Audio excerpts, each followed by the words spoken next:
Last video में हम लोगों ने एक्सरसाइज 3.5 में क्वेश्चन नंबर 2 किया था और पीछे कुछ एग्जांपल्स भी किए थे।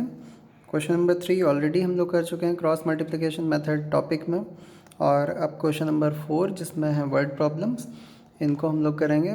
5 प्रॉब्लम्स हैं यहाँ पे और उसमें से फर्स्ट है a part of monthly hostel charges is fixed and the remaining depends on the number of days one has taken food in the mess.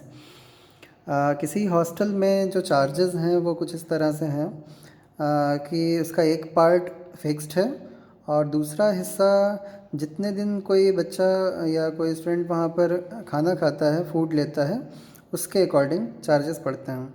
जैसे कि पीछे आपने लाइब्रेरी वाला एक क्वेश्चन देखा था या फिर एक टैक्सी फेयर वाला क्वेश्चन देखा था, लगभग वैसा ही है। इसमें भी एक फ़िक्स्ड चार्ज है और एक वेरिएबल चार्ज है जो कि डिपेंड करता है कि कितने दिन आपने फूड लिया वहाँ से।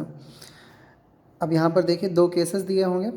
When a student A takes food for 20 days she has to pay ₹1000 as hostel charges,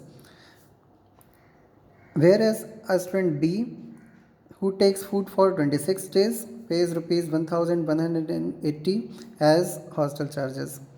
Find the fixed charges and the cost of food per day. पहली स्टूडेंट है ए, उसने महीने में 20 दिन 20 डेज़ फूड लिया, तब उसको पे करना पड़ा टोटल ₹1000। और कोई दूसरी स्टूडेंट है, उसने 26 डेज़ फूड लिया, तब उसको पे करना पड़ा ₹1180। आपको फ़िक्स चार्जेस बताना है और cost of food per day बताना है। तो हम ये दोनों चीज़ें लेट कर लेंगे। Let the fix charges be ₹X and the cost of food per day be ₹Y। और फिर केस 1 में देखेंगे। केस 1 में 20 डेज़ फूड लिया जाता है। देखिए फ़िक्स्ड चार्ज तो सबको देना ही है, यानी कि X रुपीज़ तो पे करने ही होंगे, और एक दिन का फूड Y रुपीज़ का है तो 20 डेज़ का फूड हुआ 20Y रुपीज़ का, और दोनों को ऐड कर लें तो ये टोटल अमाउंट जो पे करना पड़ा अकॉर्डिंग टू द क्वेश्चन ₹1000 है। ये इक्वेशन 1 बन गई। फिक्स चार्जेस X रुपीज़, एक दिन का फूड Y रुपीज़ का तो 20 डेज़ का फूड 20Y रुपीज़ का हुआ, और दोनों को ऐड किया तो ₹1000 के इक्वल होगा, जैसा क्वेश्चन में कहा गया है। केस 2, स्टूडेंट बी ने 26 डेज़ फूड लिया था। फिक्स चार्जेस सबको उतना ही देना है, X रुपीज़ तो पे ही करना है। एक दिन का फूड Y रुपीज़ का है तो 26 डेज़ का फूड हुआ 26Y, 26 इंटू वाई, और दोनों को ऐड कर लें तो अकॉर्डिंग टू द क्वेश्चन ये इक्वल है ₹1180। ये हमारी दूसरी इक्वेशन बन जाती है। अब इन दोनों इक्वेशंस को हम लोग को सॉल्व करना है, और वैसे तो ये एक्सरसाइज क्रॉस मल्टीप्लिकेशन मेथड की है, आप चाहें तो उससे सॉल्व करें, या फिर वर्ड प्रॉब्लम्स में ज़्यादातर लिख कर नहीं आता है कि कौन सा मेथड अप्लाई करना है, तो आप कोई भी मेथड अप्लाई कर सकते हैं। फ़िलहाल इस क्वेश्चन में मुझे एलिमिनेशन मेथड लगाना ज़्यादा ठीक लग रहा है, क्योंकि इजीली उससे ये सॉल्व हो जाएगा। बाकी क्रॉस मल्टीप्लिकेशन भी आप लगा कर देख सकते हैं। दोनों इक्वेशंस को एक पास लिख लेते हैं। कोई भी इक्वेशन पहले या बाद में लिखी जा सकती है, उससे कोई फ़र्क नहीं पड़ता। आपको x एलिमिनेट करना है। देखिए उसके कोफिशिएंट्स ऑलरेडी 1 हैं, इक्वल हैं। आप सब्ट्रैक्ट करेंगे, subtracting the equations sign change होंगे और ये x कैंसिल होगा। -6y यहाँ से मिलेगा और यहाँ से आपको मिलेगा -180, और आप -6 से डिवाइड करेंगे, माइनस कैंसिल होगा और 6 से इसको कैंसिल करने पर 30, y की वैल्यू 30 आई। मतलब cost of food per day, मतलब एक दिन के फूड का चार्ज ₹30 था उस हॉस्टल में। और इस y की वैल्यू को हम लोग कहीं किसी एक इक्वेशन में रख लेते हैं, 1 या 2 में। x की वैल्यू भी पता चल जाएगी। From equation 1 x + 20y = 1000, value रख लेते हैं x + 20 × 30 = 1000, और ये मल्टीप्लाई करेंगे तो होगा 600, और उधर 600 जाकर सब्ट्रैक्ट करेंगे तो बचेगा 400। मतलब फिक्स चार्जेस थे ₹400। तो अगर आप चाहें तो आंसर भी दोनों कंडीशंस से चेक कर सकते हैं क्या ये आंसर सही थे या नहीं। तो देखिए फिक्स चार्जेस हमको 400 रुपीज़ मिले हैं और पर डे चार्जेस जो फूड के पर डे चार्जेस हैं वो ₹30। तो ज़रा चेक कर लेते हैं अपने आंसर्स को। केस 1 में देखिए फिक्स चार्ज देना ही होगा, plus per day charge is ₹30 और 20 दिन तक फूड लिया था तो 20 × 30 400 और ये 600 दोनों मिलाकर कितना हुआ ₹1000। केस 1 में 1000 रुपीज़ की ही बात हुई थी। और केस 2 में भी देख लेते हैं इसी तरह आंसर चेक करके। केस 2 में 400 रुपये फिक्स चार्जेस देने ही हैं और एक दिन का चार्ज ₹30 है तो 26 डेज़ का चार्ज 26 × 30 और इसको भी मल्टीप्लाई कर लेते हैं। 3 6 ज़र 18, 3 2 ज़र 6 एंड 1 7 80, ये 780 आया और ये ऐड करेंगे तो 1180 यानी 1180 यानी कि हमारे आंसर्स बिल्कुल सही हैं। तो लास्ट में आप लिख दोगे therefore fix charges are ₹400 and per day charges are ₹30। Next part है फ्रैक्शन से रिलेटेड, जो कि हम लोग पहले भी कर चुके हैं। A fraction becomes 1/3 when 1 is subtracted from the numerator. अगर न्यूमरेटर से 1 सब्ट्रैक्ट किया जाता है तो फ्रैक्शन बन जाता है 1/3 and it becomes 1/4 when 8 is added to its denominator. अगर डिनोमिनेटर में 8 ऐड किया जाता है तो वो बन जाता है 1/4। ये दो कंडीशंस आपको दी गई हैं और आपको फ्रैक्शन फाइंड करना है। तो आप लोग लेट कर लेंगे fraction x/y, let the fraction be x/y, या फिर लिख सकते हैं let the numerator be x and the denominator be y। और दोनों ही केसेस को एक एक करके अप्लाई कर देते हैं। केस 1 में है when 1 is subtracted from the numerator. तो न्यूमरेटर से 1 सब्ट्रैक्ट कर दीजिए यानी कि x-1 और डिनोमिनेटर में इस बार अभी कुछ नहीं करना है इस केस में, और ये फ्रैक्शन हो जाता है 1/3 के इक्वल। इसको सिंप्लीफाई करने के लिए आप क्रॉस मल्टीप्लाई इस तरह करेंगे 3 × x-1 और इधर से y × 1 यानी कि y 3x - 3 = y। इस y को इधर ले लीजिए 3x - y - 3 = 0। ये एक इक्वेशन बन गई है, इसको इक्वेशन 1 दे दीजिए। इसको यहाँ पर स्टैंडर्ड फॉर्म में रखा है ताकि हम इजीली क्रॉस मल्टीप्लिकेशन इस बार लगा कर देख लें। और दूसरा केस था the fraction becomes 1/4 when 8 is added to its denominator. यानी कि सिर्फ डिनोमिनेटर में 8 ऐड कर दीजिए y + 8 इस तरह से, और ये फ्रैक्शन हो जाता है 1/4 के इक्वल। इसको सिंप्लीफाई कर लीजिए 4x और इधर 1 से y + 8 का मल्टीप्लाई होकर वही होगा, और इन दोनों को इधर ले लेते हैं 4x - y - 8 = 0। ये हमारी सेकेंड इक्वेशन। अब दोनों ही इक्वेशंस आप किसी भी मेथड से वैसे तो सॉल्व कर सकते हैं, बट चलिए इस बार क्रॉस मल्टीप्लिकेशन मेथड याद कर लेते हैं फिर से। अगर ना याद हो तो पिछला वीडियो फिर से देख सकते हैं या फिर यहीं पर एक बार देख लीजिए। क्रॉस मल्टीप्लिकेशन मेथड अप्लाई करने के लिए आपको बताया गया था x, y और -1 इस तरह से आपको लिखना है। उसके बाद एक डिनोमिनेटर लिखने के लिए लाइन बनानी है। बताया गया था आपको x के अपॉन में x के नीचे x के कोफिशिएंट्स को नहीं लिखना है। इन दोनों ही इक्वेशंस को देखिए, x के कोफिशिएंट्स को x वाले टर्म्स को छिपा दीजिए और y के कोफिशिएंट्स को यहाँ लिखिए -1 एंड -1। देखिए -1 और ये -1 लिख लिया, और जो कांस्टेंट टर्म्स हैं उनको भी लिख लीजिए -3 एंड -8। -3 और -8 को भी लिख लीजिए।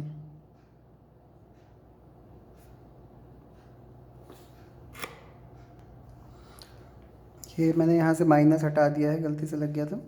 और y के अपॉन में y के कोफिशिएंट्स को नहीं रखना है, इस बात का ध्यान रखना होगा। देखिए दोनों ही इक्वेशंस से y वाले टर्म्स को हटा दीजिए।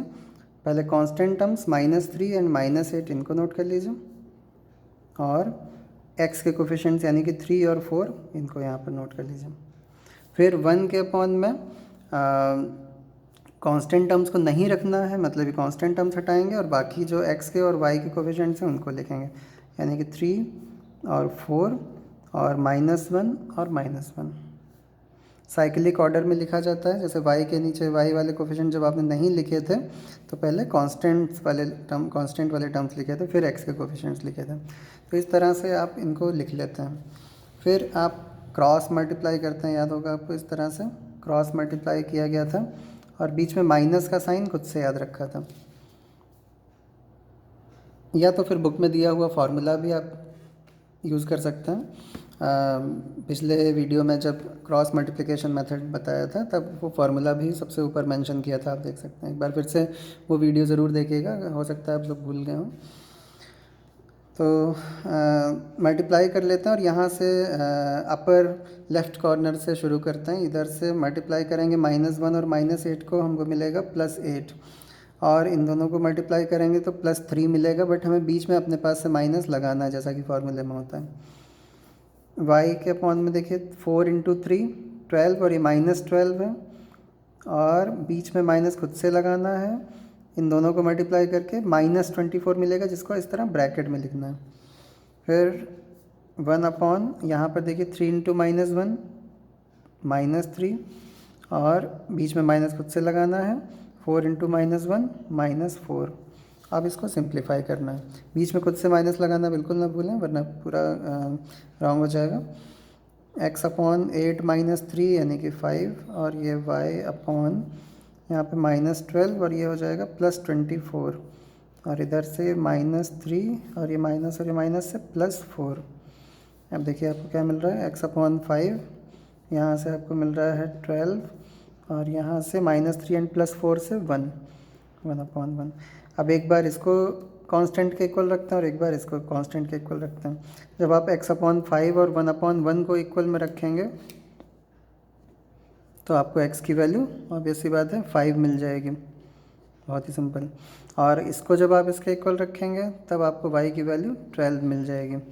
तो इस तरह से x की वैल्यू और y की वैल्यू आ चुकी हैं 5 एंड 12, यानी कि हमारा जो आंसर है फ्रैक्शन, रिक्वायर्ड फ्रैक्शन है, वो है 5/12। अब हम अपने आंसर्स को भी चेक करेंगे कि ये सही भी हैं या नहीं। तो आंसर चेक करने के लिए चलिए हम फिर से यहाँ पर आ जाते हैं साइड में। हमारा आंसर वैसे आया है 5/12, और हम चेक करते हैं कि ये सही है या फिर गलत। तो सबसे पहली कंडीशन में था न्यूमरेटर में से 1 माइनस करने पर वो 1/3 के इक्वल हो जाता है। इसको चेक कर लेते हैं। न्यूमरेटर से 1 अगर हम सब्ट्रैक्ट करें तो 5 में से 1 सब्ट्रैक्ट करने पर क्या बचेगा, 4/12, जिसको सिंप्लीफाई करके 1/3 ही आता है, यानी कि हमारा आंसर सही है। दूसरी कंडीशन भी चेक कर लेते हैं। दूसरी कंडीशन में था डिनोमिनेटर में 8 ऐड किया जाता है। डिनोमिनेटर, अभी हमारा आंसर आया 5/12, डिनोमिनेटर है 12, और उसमें जब हम 8 ऐड करेंगे तो वो हो जाएगा 20, मतलब 5/20, और इसको हम अगर सिंप्लीफाई करें तो ये 1/4 ही होता है, यानी कि हमारे आंसर्स बिल्कुल सही हैं। तो ये हो गया सेकेंड पार्ट, और इसमें हम लोगों ने यूज़ किया है क्रॉस मल्टीप्लिकेशन मेथड। वैसे अगर हम इसमें एलिमिनेशन मेथड यूज़ करते तो ये बहुत जल्दी हो जाता, लेकिन क्योंकि ये एक्सरसाइज क्रॉस मल्टीप्लिकेशन मेथड की चल रही थी, इसलिए क्रॉस मल्टीप्लिकेशन मेथड यहाँ पर यूज़ किया गया है। हाँ, ये मेथड तभी आप इस्तेमाल करिएगा जब स्पेशली क्वेश्चन में कहा गया हो, तो ज़्यादा ठीक रहेगा। और एक बार इसके वीडियो ज़रूर देखिएगा शुरुआत से।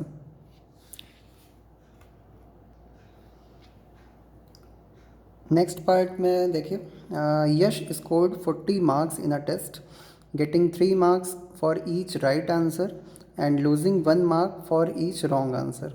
आपने कई ऐसे एग्ज़ाम्स के बारे में सुना होगा जिनमें नेगेटिव मार्किंग होती है। नेगेटिव मार्किंग का मतलब ये होता है कि आपको जो आपके आंसर सही हैं उसके लिए कुछ मार्क्स तो मिलेंगे, बट अगर आपका आंसर कोई गलत हो जाता है तो उसके मार्क्स कम भी हो जाते हैं। जो आपने ऑब्टेन किए हैं मार्क्स उसमें से कम कर दिए जाते हैं। तो ऐसे टेस्ट में यश नाम का कोई स्टूडेंट है, उसको 40 मार्क्स मिले ओवरऑल। कैसे मिले हैं, जब हर करेक्ट आंसर के लिए 3 मार्क्स मिलते हैं और हर रॉन्ग आंसर के लिए 1 मार्क कम भी कर दिया जाता है। तो इसके लिए जैसे कि हम लोग छोटा सा एक एग्ज़ाम्पल ले लेते हैं। सपोज़ आपने किसी टेस्ट में 10 क्वेश्चंस, सपोज़ करिए 15 क्वेश्चंस थे, ठीक है, और उस 15 टोटल क्वेश्चंस थे 15, और उसमें से 10 क्वेश्चंस आपने करेक्ट किए थे, बिल्कुल सही आंसर लिखा था, तो यानी कि 10 इंटू 3 मार्क्स मिलते हैं ना अकॉर्डिंग टू द क्वेश्चन, तो 30 मार्क्स आपको पहले मिले। लेकिन बचे हुए 5 क्वेश्चंस आपने गलत कर दिए, तो हर क्वेश्चन का 1 मार्क वहाँ पर कम कर दिया जाएगा, 1 मार्क लेस कर दिया जाएगा। तो यानी कि 5 जो आपने गलत किए उसका -1, मतलब 1 मार्क कम किया, यानी कि -5। तो 30 आपको मिले थे बट 5 उसमें से कम हो जाएंगे, -5 कर दिया जाएगा, तो आपको ओवरऑल मार्क्स 25 ही मिलेंगे। ये इस तरह का केस होता है नेगेटिव मार्किंग का। इसी तरह से यहाँ पर यश को 40 मार्क्स मिले हैं, जिस तरह से आपको यहाँ इस एग्जाम्पल में 25 मिले हैं। तो क्वेश्चन को समझने से पहले ये एग्जाम्पल ज़रूर समझिएगा, जिससे कि आपको इसमें आसानी होगी। तो यश ने पहले 40 मार्क्स स्कोर किए, ये एक केस दिया हुआ है। फिर उसके बाद दूसरे केस के बारे में बात कर रहे हैं हम। Had 4 marks been awarded for each correct answer. अगर 4 मार्क्स दिए जा रहे होते हर करेक्ट आंसर के लिए, and 2 marks been deducted for each incorrect answer, और 2 मार्क्स कम किए जा रहे होते इनकरेक्ट आंसर के लिए, then Yash would have scored 50 marks. तब यश को मिले होते 50 मार्क्स। अब नंबर ऑफ क्वेश्चंस जो उसने अटेम्प्ट किए थे, जो राइट थे और रॉन्ग थे, वो वही है, बस यहाँ पर अगर मार्किंग का अलग प्रोसीजर होता, अगर सही जवाब के लिए 4 नंबर मिल रहे होते और गलत जवाब के लिए 2 नंबर काटे जा रहे होते, तो उसको मिले होते 50 मार्क्स, ऐसा इसमें बता रहे हैं। तो चलिए हम अपने एग्जाम्पल पर भी यही अप्लाई करके देख लेते हैं। हम लोग यहाँ पर 15 क्वेश्चंस वाला कोई टेस्ट कर रहे थे, जिसमें से 10 हमारे बिल्कुल सही थे, और अगर हर सही जवाब के लिए हमको 4 नंबर मिल रहे होते, 4 मार्क्स मिल रहे होते, देन हम लोग ऑब्टेन करते पहले 40 मार्क्स, और हर गलत आंसर के लिए 2 मार्क्स लेस किए जा रहे होते, मतलब कम किए जा रहे होते। अब हम लोग ने कितने गलत किए थे? 5, और हर एक के लिए कितने कम किए जा रहे हैं? 2 मार्क्स। तो 5 2 ज़र 10, यानी कि 10 मार्क्स हमारे कम हो जाते हैं, तब ओवरऑल हमको मिले होते 30 मार्क्स। तो ये इस तरह से देखिए, सेम वही 15 क्वेश्चन का टेस्ट है, जिसमें से आपने 10 करेक्ट किए हैं और 5 रॉन्ग किए हैं। जब आपको 3 मार्क्स सही क्वेश्चन के लिए और -1 गलत आंसर के लिए दिया जाता है, तो आपको मिलते हैं इस तरह 25, और वही 4 मार्क्स और -2 मार्क्स के हिसाब से आपको मिलते हैं 30 मार्क्स। वैसा ही केस कुछ यहाँ पर दिया हुआ है, बट हमने ये एक एग्जांपल ले लिया था जिसमें 15 क्वेश्चंस थे, और जिसमें से 10 आपने सही और 5 रॉन्ग किए थे। बट यहाँ हमें पता नहीं है कि कितने क्वेश्चंस आपने सही किए थे और कितने क्वेश्चंस आपने गलत किए थे, ये हमको लेट करना पड़ेगा। और देखिए, इसमें इस क्वेश्चन में खास बात ये भी है, इसमें लास्ट में लिखा नहीं है, इसमें लिखा हुआ है how many questions were there in the test, यानी टेस्ट में टोटल क्वेश्चंस कितने थे, ये आपसे पूछा जा रहा है। तो मतलब आपको पहले अलग अलग लेट करना होगा। करेक्ट आंसर्स, सपोज आपने x करेक्ट आंसर्स किए थे और y आंसर्स आपने इनकरेक्ट किए थे, तो टोटल क्वेश्चंस यानी कि एग्ज़ाम में x + y थे, तो आपका फाइनल आंसर जो होगा वो दोनों गलत और सही मिलाकर जो नंबर आएगा वो होगा। जैसे कि यहाँ पर 10 सही जवाब थे और 5 गलत थे, और यानी कि टेस्ट में टोटल नंबर के टोटल क्वेश्चंस कितने थे? 10 + 5 15। तो इस तरह से आपको सही और गलत दोनों को यहाँ पर लेट करना होगा। आप लेट कर लेंगे, let the correct answers be x and the incorrect answers be y। और केस 1 देखिए, यश को मिले हैं 40 मार्क्स, जब उसको हर करेक्ट आंसर के लिए 3 मार्क्स मिल रहे हैं। अब आपने x क्वेश्चन सही किए हैं और 3 मार्क्स मिलते हैं हर एक क्वेश्चन सही आंसर के लिए, तो आपके कितने मार्क्स हो गए? 3x, जैसे कि यहाँ पर 10 × 3 किया था वैसे। और हर गलत आंसर के लिए, एक गलत आंसर के लिए आपके हर गलत आंसर के लिए 1 मार्क कम किया जा रहा है, और y आंसर्स आपने गलत किए हैं, तो y × 1 यानी कि y मार्क्स कम कर दिए जाएंगे, यानी कि -y, जैसे यहाँ पर -5 कम किया था, और तब यश को मिले हैं ओवरऑल 40 मार्क्स। तो ये इस तरह से हमारी पहली इक्वेशन बन जाएगी, 3x - y = 40। हर सही जवाब के लिए 3 मार्क्स थे, इसलिए 3 × x। हर गलत जवाब के लिए 1 मार्क कम किया जा रहा था, यानी कि y × 1, और ये देखिए कम कर दिया 3x - y, मतलब जितने मिले थे उसमें से y मार्क्स कम कर दिया, तो इक्वल है 40 के। इसको इक्वेशन 1 बना दिया। और फिर केस 2 देखें। केस 2 में हर सही जवाब के लिए मिल रहे थे 4 मार्क्स, और सही जवाब थे x, यानी कि आपको मिले होंगे पहले 4x मार्क्स। और फिर गलत जवाब के लिए 2 मार्क्स कम किए जा रहे थे, y क्वेश्चंस आपने गलत किए थे, यानी कि 2y मार्क्स आपके कम कर दिए जाएंगे, और तब यश को मिले 50 मार्क्स। इस तरह से बन जाएगी ये सेकेंड इक्वेशन। और दोनों इक्वेशंस बनने के बाद आप जो चाहें वो मेथड यहाँ पर अप्लाई करिए और इसको सॉल्व कर लीजिए। तो अभी हम लोग को हमें लगता है कि यहाँ पर हमें एलिमिनेशन मेथड सबसे आसान रहता है। वैसे एलिमिनेशन मेथड अप्लाई करने के लिए देखिए, इसमें y है और यहाँ पर 2y है, तो आप इस फर्स्ट इक्वेशन को 2 से मल्टीप्लाई करके लिख लीजिए, जिससे कि 2y दोनों में आ जाए और एलिमिनेशन मेथड आप इजीली अप्लाई कर सकें। 2 से जब आप यहाँ मल्टीप्लाई करेंगे तो 2 3 6x, ये -2y, और ये 2 से मल्टीप्लाई होने पर 80 हो जाएगा। और ये वाली equation as it is 4x - 2y = 50। और करना होगा हमें सब्ट्रैक्ट, क्योंकि साइन यहाँ सेम है पहले से, माइनस, ये माइनस है तो प्लस, ये माइनस, सॉरी ये गलत कैंसिल कर दिया मैंने, दोबारा से लिख लेते हैं एक बार। 6x - 2y = 80, एंड ये 4x - 2y = 50, माइनस प्लस, और ये माइनस, ये कैंसिल हुए, और 6x - 4x 2x, और ये 80 - 50 30, और 2 से डिवाइड करने पर 15। तो x की वैल्यू हमको मिल गई 15, और इस वैल्यू को किसी भी एक इक्वेशन में रखेंगे, y आ जाएगा फ्रॉम इक्वेशन 1 3x - y = 40। तो 3 × 15 - y = 40, और ये 15 3 से 45, इधर जाने पर -45, यानी -y = -5, और माइनस कैंसिल करने पर y की वैल्यू हमको 5 मिल गई। मतलब 15 आंसर्स हम लोगों ने सही किए थे और 5 गलत किए थे। मतलब टोटल कितने क्वेश्चंस होंगे? 15 + 5 20। तो यानी कि 20 क्वेश्चंस थे उस टेस्ट में ओवरऑल। तो आप लास्ट में लिख दोगे therefore the total number of questions in the test were 15 + 5 20 questions थे। अब आप आंसर चेक करना चाहें तो वो भी कर सकते हैं। आंसर चेक करने के लिए आपको देखना होगा 15 आपने सही, देखिए फर्स्ट केस में अगर आप चेक करें तो 3 मार्क्स मिलते थे सही जवाब के लिए, तो 15 × 3 यानी 45 मार्क्स आपको पहले मिले। और फिर 5 क्वेश्चंस आपने गलत किए थे और 1 नंबर हर एक क्वेश्चन के लिए 1 मार्क कम किया जाता था, यानी कि 5 मार्क्स इसमें से कम कर दिए जाएंगे, मतलब मिलेंगे आपको 40 मार्क्स। तो पहले केस में 40 ही था, बिल्कुल सही जवाब है।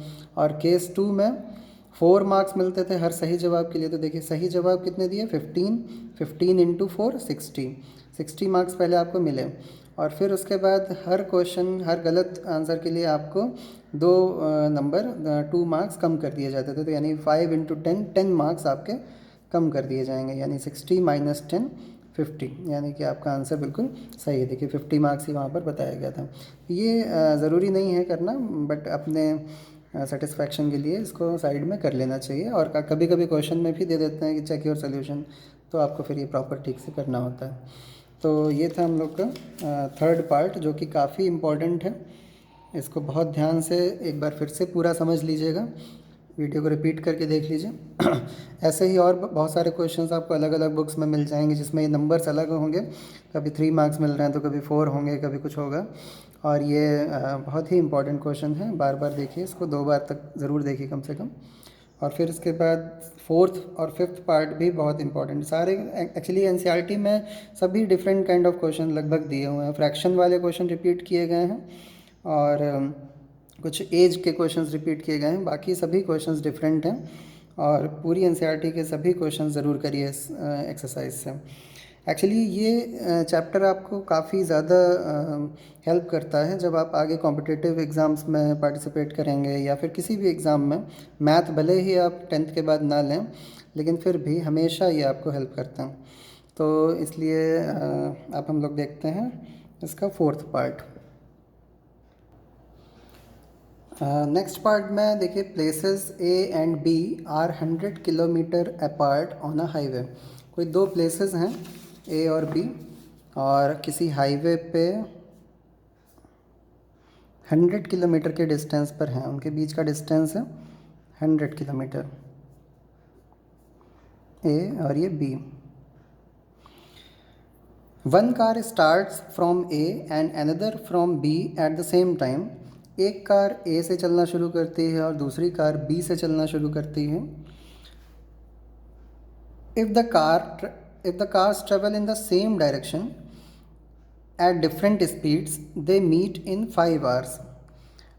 सेम डायरेक्शन का मतलब हुआ, अगर पहली कार यहाँ से चलना शुरू कर रही है और वो इस ओर जा रही है, तो दूसरी कार भी इसी डायरेक्शन में जाएगी। आगे जाके 5 घंटे बाद वो दोनों मिल जाती हैं।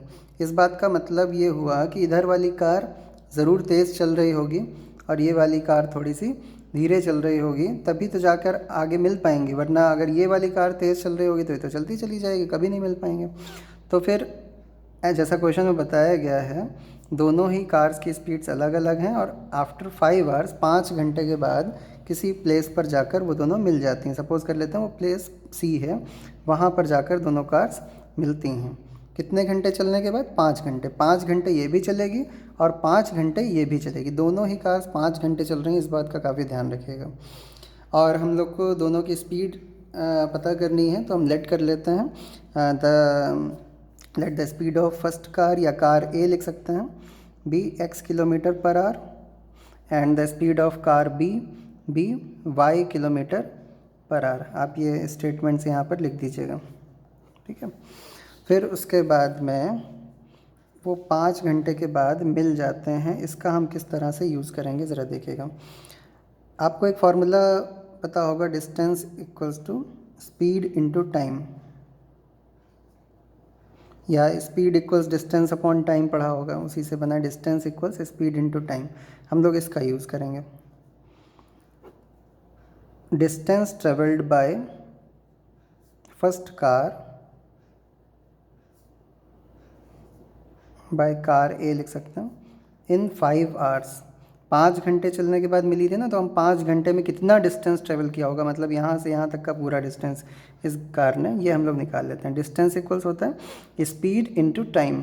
स्पीड है फर्स्ट कार की x किलोमीटर्स पर आवर और टाइम लगा है 5 घंटे, यानी कि x इंटू 5, यानी 5x किलोमीटर। यहाँ से यहाँ तक का जहाँ पर वो मिलते हैं कितना डिस्टेंस हुआ? 5x पूरा, ये डिस्टेंस हो गया 5x किलोमीटर्स। अब इसी तरह डिस्टेंस ट्रेवल्ड बाय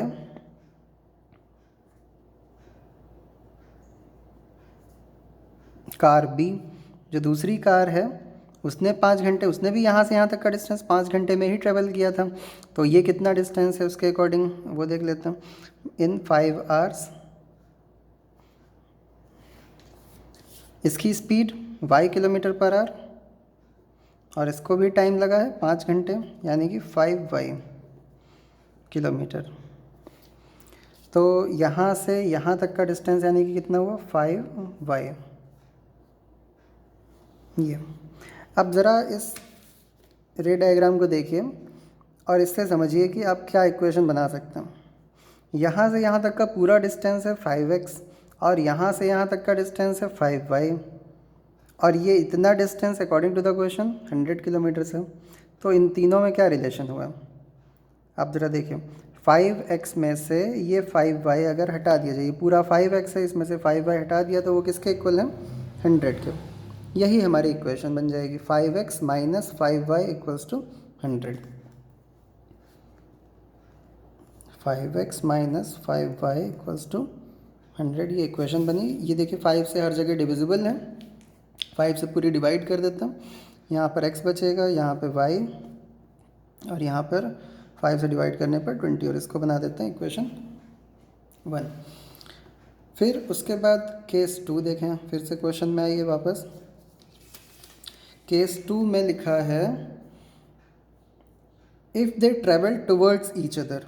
अगर वो दोनों कार्स एक दूसरे की ओर चली होती, दे मीट इन 1 आवर, तो वो 1 घंटे में ही मिल जाती। स्पीड्स दोनों की अभी भी डिफरेंट हैं, वही जो लेट की ऊपर वही स्पीड्स हैं। देखिए ये प्लेसेस थे ए और बी, दोबारा से डायग्राम बनाना होगा। 100 किलोमीटर इन दोनों प्लेसेस के बीच की दूरी है। एक कार यहाँ से चलती है इस ओर और दूसरी कार इधर की ओर चलती है, टुवर्ड्स ईच अदर। पिछले जो फर्स्ट केस था उसमें लिखा हुआ था इन द सेम डायरेक्शन, मतलब अगर ये ईस्ट की ओर चल रही है तो ये भी ईस्ट की ओर इधर ही चल रही है, तो ये आगे जाकर मिले थे। बट इस बार क्या होगा, दोनों एक दूसरे की ओर चलेंगे और जाके किसी न किसी पॉइंट पर बीच में ही मिल जाएंगे। पक्का वो पॉइंट यहीं पर होगा, इस पॉइंट को हम कुछ डीलेट कर लेते हैं, यहाँ पर वो मिल जाएंगे। अब ये कितने घंटे में मिले हैं, ये सिर्फ 1 घंटे में मिले हैं, ऐसा क्वेश्चन में बताया गया है। They meet in 1 hour. तो इस बात का हम लोग यूज़ करेंगे, जैसे वहाँ पर डिस्टेंस निकाले थे वैसे यहाँ भी डिस्टेंस निकालेंगे। लिखेंगे distance travelled by car A in 1 hour. Distance equals speed into time. Speed है कार ए की x किलोमीटर पर आवर और टाइम हम लोग यहाँ पर बात कर रहे हैं 1 आवर की, यानी कि x इंटू 1 x किलोमीटर। मतलब यहाँ से यहाँ तक की दूरी क्या हुई, x किलोमीटर। स्पीड ही थी x किलोमीटर पर आवर, मतलब ये दूरी पूरी क्या होगी, x किलोमीटर। और दूसरी वाली car distance travelled by car B in 1 hour. 1 घंटे में दूसरी वाली कार ने कितना डिस्टेंस ट्रेवल किया, देखिए उसकी speed y kilometre per our है, टाइम उसको भी 1 घंटा, y इंटू 1 y किलोमीटर, मतलब यहाँ से यहाँ तक की दूरी कितनी हुई, y किलोमीटर। अब देखिए आप, ये दूरी y किलोमीटर है और ये दूरी x किलोमीटर है और पूरी दूरी 100 किलोमीटर है। तुरंत इससे रिलेशन समझ में आता है, x plus y equals to 100। ये हमारी सेकेंड इक्वेशन बन जाएगी, x plus y equals to 100, equation 2। अब दोनों ही इक्वेशंस बनकर रेडी हो गई हैं, x minus y equals to 20 and x plus y equals to 100। इन दोनों को हम लोग सॉल्व कर लेंगे, x और y की वैल्यूज़ आ जाएंगी। x और y मीन्स दोनों कार्स की स्पीड्स। और फिर से लेकिन एक बार इस क्वेश्चन को देखिए क्योंकि बिल्कुल अलग है। सबसे पहले क्वेश्चन में दिया गया था 2 पॉइंट्स हैं, 2 लोकेशंस हैं किसी हाईवे पे, ए और बी, उन दोनों के बीच की दूरी है 100 किलोमीटर्स। एक कार प्लेस ए से चलना शुरू करती है और दूसरी कार प्लेस बी से चलना शुरू करती है। दोनों की स्पीड्स अलग अलग थी और वही हमको फाइंड करनी थी, जिनको हमने लेट कर लिया था x kilometre per hour and y kilometre per our. फिर दोनों, फर्स्ट केस में ये था कि दोनों सेम डायरेक्शन में चलते हैं, मतलब कार ए इधर की ओर जा रही है तो बी भी इधर की ओर ही जा रही है और आगे जाकर किसी पॉइंट पर ये मिल जाते हैं। दोनों 5 घंटे के बाद मिलते हैं, इसलिए हम लोगों ने यहाँ पर केस 1 में डिस्टेंस ट्रेवल्ड बाय कार ए, ये पहली वाली कार ने यहाँ से यहाँ तक कितना डिस्टेंस ट्रेवल किया ये हम लोग फाइंड कर लेते हैं। स्पीड इनटू टाइम ये फार्मूला यूज़ किया है, स्पीड x ली थी और टाइम 5 आवर्स, तो डिस्टेंस इनटू टाइम से 5x किलोमीटर्स। यहाँ से यहाँ तक का पूरा डिस्टेंस 5x किलोमीटर हो गया। और फिर distance travelled by car B, दूसरी वाली कार ने यहाँ से यहाँ तक कितना डिस्टेंस ट्रेवल किया, वो भी उसी फार्मूले से, speed into time. Speed y kilometre per hour and time 5 hours, तो डिस्टेंस हुआ 5y किलोमीटर्स। अब हम इस रे डायग्राम को देखकर समझ सकते हैं ये पूरा डिस्टेंस 5x है और इतना डिस्टेंस 5y है। अगर इस पूरे डिस्टेंस में से इतना डिस्टेंस हटा दिया जाए, माइनस कर दिया जाए, तो ये इसके इक्वल होगा, यानी कि 5x minus 5y equals to 100। ये हमारी फर्स्ट इक्वेशन इस तरह से बन गई थी। और ये देखिए 5x minus 5y equals to 100, और फिर हमने इसको 5 से डिवाइड भी कर लिया था जिससे कि थोड़ा सिंपल हो गई थी, x minus y equals to 20, और इसको इक्वेशन 1 बना दिया। इसी तरह केस 2 में बोला गया था जब दोनों ही कार्स एक दूसरे की ओर चलती हैं, मतलब पहली कार इधर की ओर चलती है और दूसरी कार इधर की ओर चलती है, स्पीड वही है, और ऐसे केस में बताया गया था कि वो 1 घंटे के बाद मिलती हैं। जैसे पिछले पार्ट में केस 1 में 5 घंटे के बाद मिल पाती थी, इसमें 1 घंटे के बाद ही मिलती हैं। तो हम लोग ने इस बार डिस्टेंस ट्रेवल्ड बाय कार है इन 1 आवर 1 घंटे में निकाला, स्पीड इनटू टाइम वही फार्मूला यूज़ किया, x किलोमीटर डिस्टेंस आया, और distance travelled by car B वो भी 1 घंटे में, स्पीड इंटू टाइम से y किलोमीटर पर आ रहा है, तो y किलोमीटर आया। तो यहाँ पर आप देख सकते हैं ये डिस्टेंस x हुआ और ये डिस्टेंस y हुआ और ये टोटल पूरा डिस्टेंस 100 किलोमीटर है, यानी कि x + y = 100 और x और y दोनों मिलाकर कितना हो गया 100। तो ये हमारी सेकेंड इक्वेशन बन गई। अब हम इन दोनों इक्वेशंस को सॉल्व कर लेते हैं, दोनों को एलिमिनेशन मेथड से सॉल्व कर लेते हैं। दोनों को एक साथ लिखा और इसमें सिंपली ऐड करना होगा क्योंकि +y और -y है। एडिंग पुट द इक्वेशन, दोनों को ऐड करने पर ये देखिए x + x 2x और ये 120 मिलता है। 2 से डिवाइड करेंगे 60, x की वैल्यू हम लोग को 60 मिल गई और इस वैल्यू को उठाकर किसी भी इक्वेशन में रख दीजिए, फर्स्ट या सेकेंड में। देखिए फर्स्ट में रख देते हैं, यहाँ 60 रखेंगे, 60 + y = 100 और y की वैल्यू हमको मिल जाएगी 40। मतलब पहली कार जो थी उसकी स्पीड थी 60 km/h और दूसरी कार की स्पीड 40 km/h। लास्ट में आप स्टेटमेंट ज़रूर लिखिएगा, therefore the speed of first car is 60 km/h and second car is 40 km/h। और आप आंसर भी चेक कर सकते हैं, अभी चेक करवाए थे आपको कई सारे क्वेश्चंस में, आप इसमें भी आंसर चेक करके देख लीजिएगा। लास्ट पार्ट एरिया से रिलेटेड है। एरिया से रिलेटेड दो तरह के क्वेश्चंस मिलते हैं, ये एरिया ऑफ रेक्टेंगल पर बेस्ड है और इसी तरह एरिया ऑफ ट्रायंगल से रिलेटेड भी आता है। दोनों के लिए आपको बस इतना सा पता होना चाहिए, रेक्टेंगल का एरिया का फॉर्मूला क्या है, लेंथ इनटू ब्रेथ, शायद पता होगा। और अगर ट्रायंगल से रिलेटेड हो तो हाफ बेस इनटू हाइट ज़्यादातर यूज़ होता है, वो भी आपको पता होगा। तो ये क्वेश्चन है एरिया ऑफ रेक्टेंगल से रिलेटेड। देखिए ज़रा, the area of rectangle gets reduced by 9 square units if its length is reduced by 5 units and breadth is increased by 3 units। मतलब किसी रेक्टेंगल का एरिया 9 स्क्वायर यूनिट्स कम हो जाता है, रिड्यूस मीन्स कम हो जाता है, जब length is reduced by 5 units, अगर हम लेंथ को 5 यूनिट्स कम कर देते हैं, and breadth is increased by 3 units, और ब्रेथ को 3 यूनिट्स बढ़ा देते हैं, मतलब जितना है उससे कितना बढ़ाना और घटाना है, ओरिजिनली जितना है उससे, और ओरिजिनल एरिया से ही ये 9 स्क्वायर यूनिट कम हुआ है। तो इस स्टेटमेंट को पढ़कर हमें ये पता चलता है कि ये अप्लाई करने से पहले हमको ओरिजिनल लेंथ, ओरिजिनल ब्रेथ और ओरिजिनल एरिया तीनों ही चीज़ें पता होनी चाहिए, तब हम ये कर पाएंगे। तो हम लोग इसी तरह लेट करते हैं, इसको समझकर let the length be x units and the breadth be y units, then the area of rectangle, area क्या होगा, लेंथ इंटू ब्रेथ, आपको फार्मूला पता है, तो x इंटू वाई यानी कि XY स्क्वायर यूनिट्स। एरिया हमेशा स्क्वायर यूनिट्स में लिखा जाता है, इसलिए स्क्वायर यूनिट्स यहाँ पर लिख दिया। तो एरिया, ओरिजिनल एरिया जो रहेगा वो होगा XY, x इंटू वाई। अब हम लोग केस 1 जो यहाँ पर बढ़ाने और घटाने की बात की गई थी वो कर लेते हैं। केस 1 में बोला था कि लेंथ को रिड्यूस किया जाए 5 यूनिट्स, यानी कि रिड्यूस्ड लेंथ।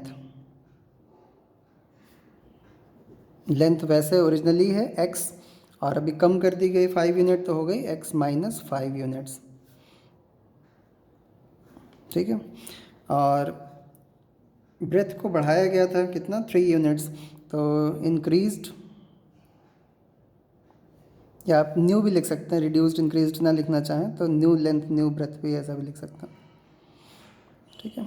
तो उसमें क्या किया गया है, 3 यूनिट्स बढ़ाया गया है। तो y + 3, y थी ना ब्रेथ और उसमें 3 बढ़ा दिया गया, यानी y + 3 यूनिट्स। और अब एरिया देखिए क्या होगा, एरिया का फॉर्मूला क्या होता है, length into breadth.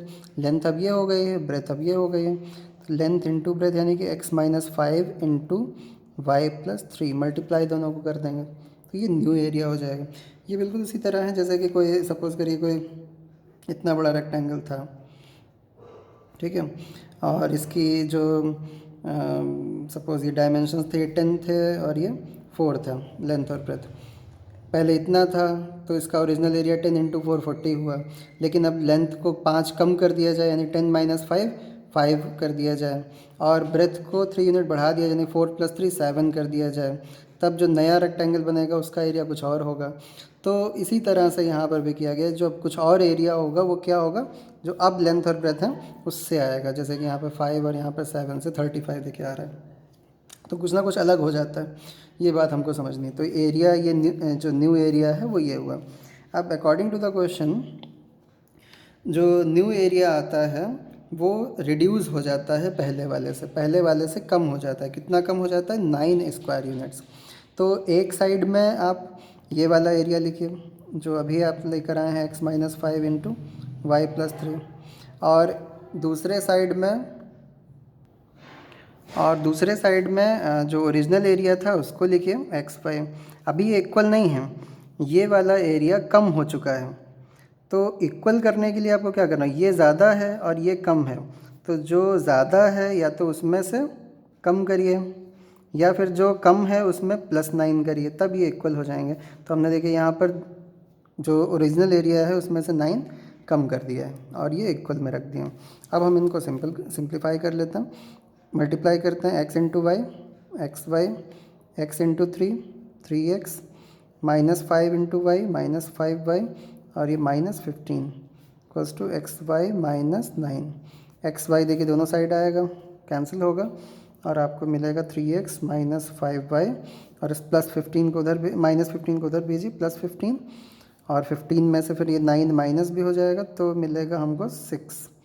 3x -5y equals to 6। ये हमारी इक्वेशन 1 बनकर रेडी हो गई। और इसी तरह हम एक और केस जो दिया गया है उसको भी अप्लाई करेंगे, एक और इक्वेशन बनेगी, फिर दोनों इक्वेशंस को सॉल्व करेंगे। केस 2 में है if we increase the length by 3 units, अगर हम लेंथ को 3 यूनिट्स बढ़ा दें, इंक्रीज्ड लेंथ 3 यूनिट्स बढ़ा दीजिए, ओरिजिनल थी x, 3 बढ़ाने पर हो जाएगी x + 3 यूनिट्स।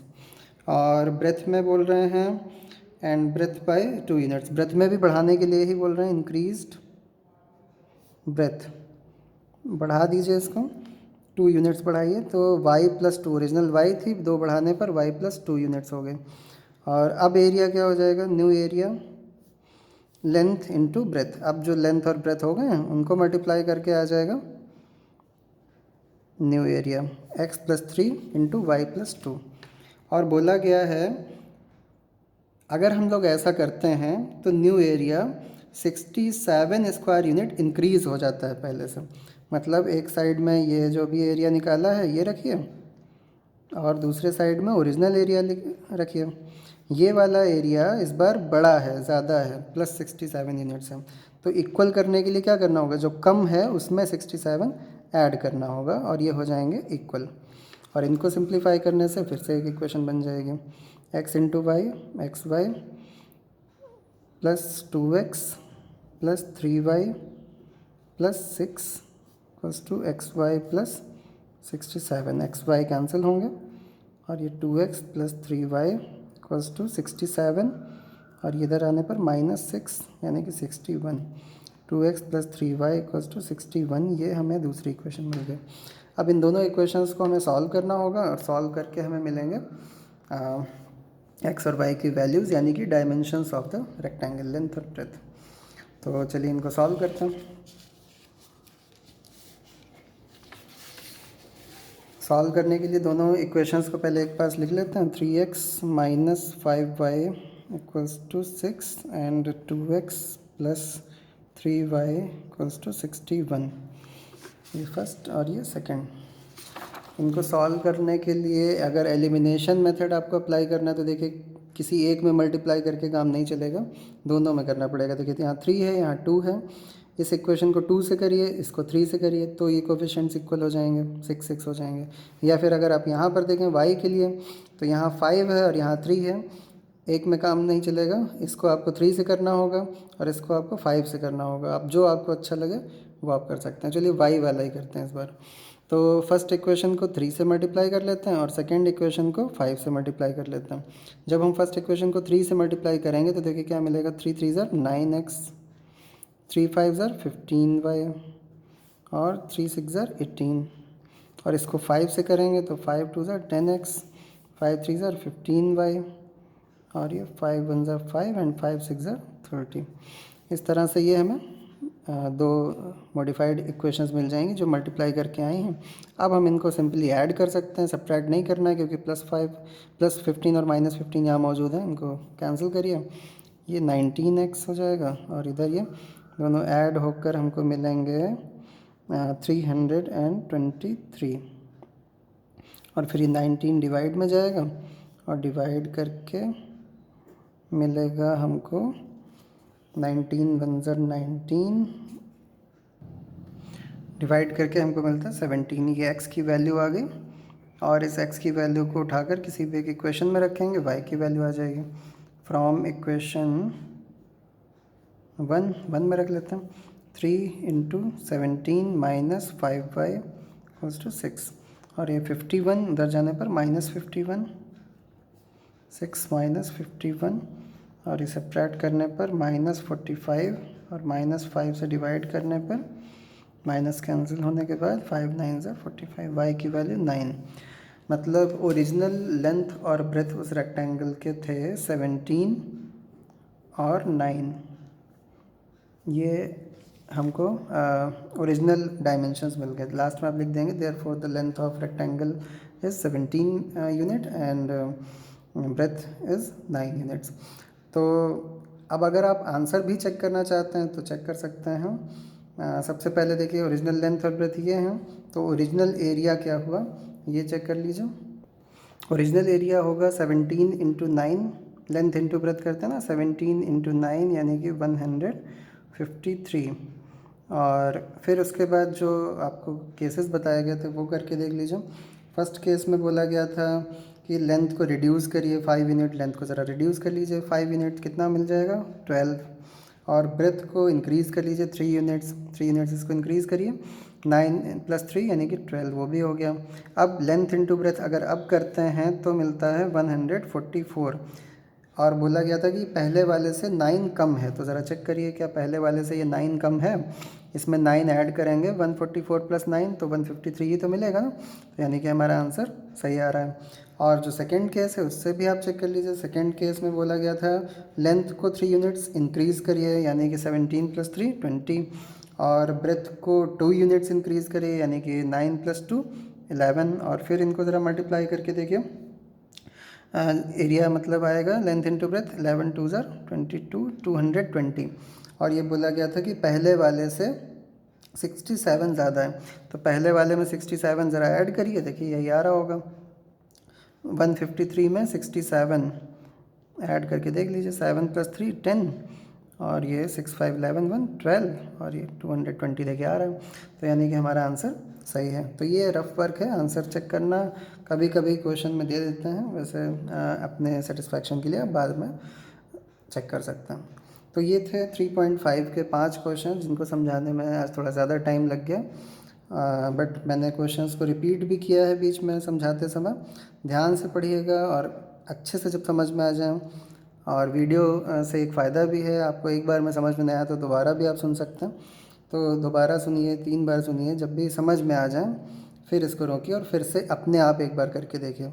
और जब ये अपने आप से होने लग जाए, समझ में आने लग जाए, रटना नहीं है, कॉन्सेप्ट को समझना है, क्योंकि ये 5 क्वेश्चन हैं और इसके जैसे पता नहीं कितने क्वेश्चंस बन सकते हैं। जब आपको कॉन्सेप्ट समझ में आ जाएगा कि ऐसा किया जाता है, तब आप कोई भी क्वेश्चन बड़ी ही आसानी से कर सकते हैं। तो चलिए मिलते हैं नेक्स्ट वीडियो में। Thank you.